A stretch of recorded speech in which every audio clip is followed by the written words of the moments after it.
ulfinni jira malee mo'ichi jira malee kabajni jira malee nandema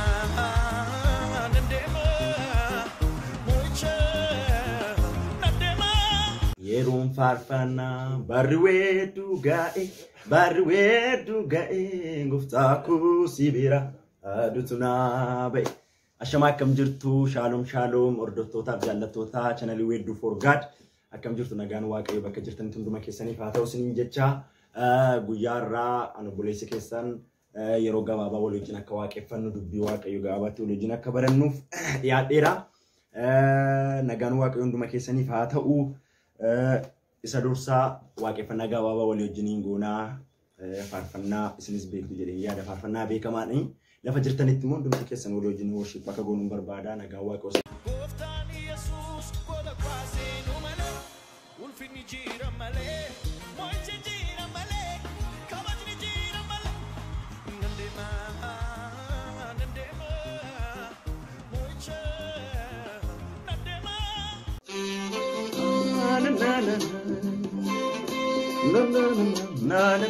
na. Oh, na.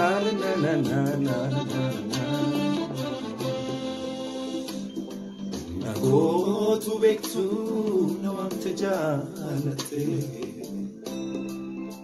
mali nipsu sanam tuyo blate uga ke nanare mataga disa waike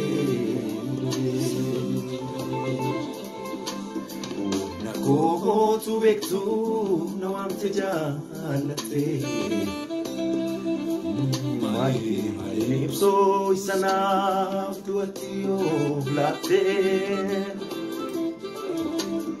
uga ke nanare mataga disa waike Otu sintani anamarata maganke amau. Otu sintani anamarata maganke amau. Hallelujah.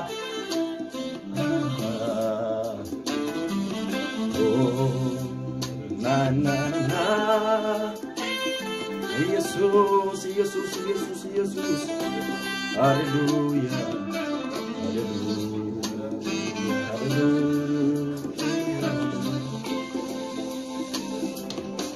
Ansaniku bargamniku asnafini jabinniku kan sirrese ilachako mata basabu siti nama jura kunuzube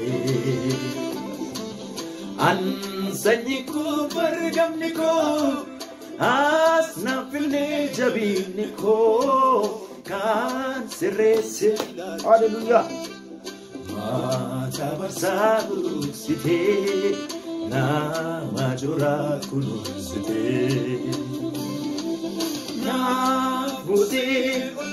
hallelujah Simala kate pamud na kote hallelujah Simala kate pamud mana makan waaqayyo kan eebbifame haa ta'u asumaan dhaamsa isinii dabarsu faarfannaa amma dhaggeeffannee faarfataa obboleessa keenya jaallatamaa faarfataa guutuu shifarraadha. Faarfannaa baay'ee faarfannaa nama eebbisuudha. Faarfannaa inni dhiyoo kana baasee dhugaa kee faarfannaa jedhuudha yuutuubii galtanii jechuun argachuu dandeessu. Faarfannaa baay'ee nama eebbisuudha. Akka ittiin eebbifamtan asumaa isin affeera. Nagaan waaqayyo hunduma keessaniif haa ta'u. Amma yeroo gabaabaadhaaf dubbii sagalee waaqoo keessaa iddoo tokko dubbifannee walii wajjiniin gabaabaatti dubbii waaqayyoo barannaa isa booda walii wajjiniin gabaabaatti na wajjiniin waaqeffannee sagantaa keenya gara xumuraatti finna jechuudha kan guyyaa. gooftaan Yesuus gola kwaasee nu malee ulfinni jira malee mo'ichi jira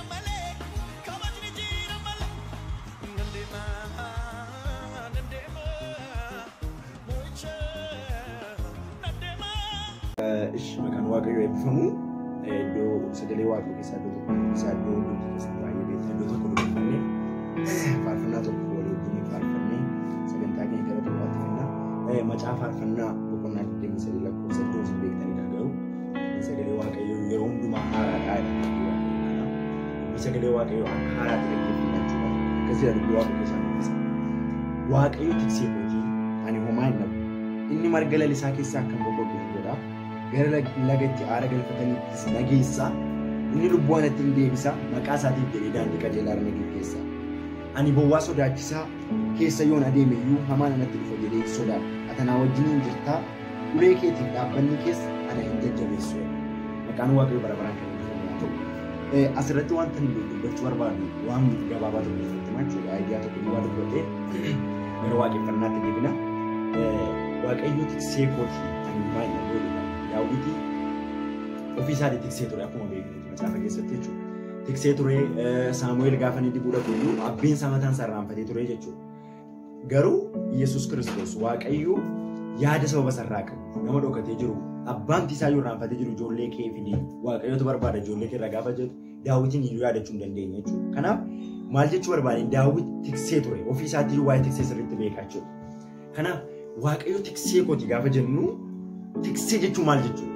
Fakkeenyaaf akka biyya keenya kanaatti yoo fudhanne akka biyya keenya Itoophiyaatti ilaalchi jiru tiksee jechuun yeroo baay'ee amma naannoo Wallaggaa kana itti dhaladhee jechuudha. Akka achitti akkam beekutti iddoo baay'eettis akkan argutti tiksee jechuun dudduba deemanii eegu. Fakkeenyaaf tiksee tokko bobbaasuudhaaf saawwa tokko bobbaasuudhaaf yoo tiksaa oolan lafa isheen lattee dhudduu lafa isheen qabbana jala teessee boqotu gaafa keessa dudduba deemanii oofuu jechuudha.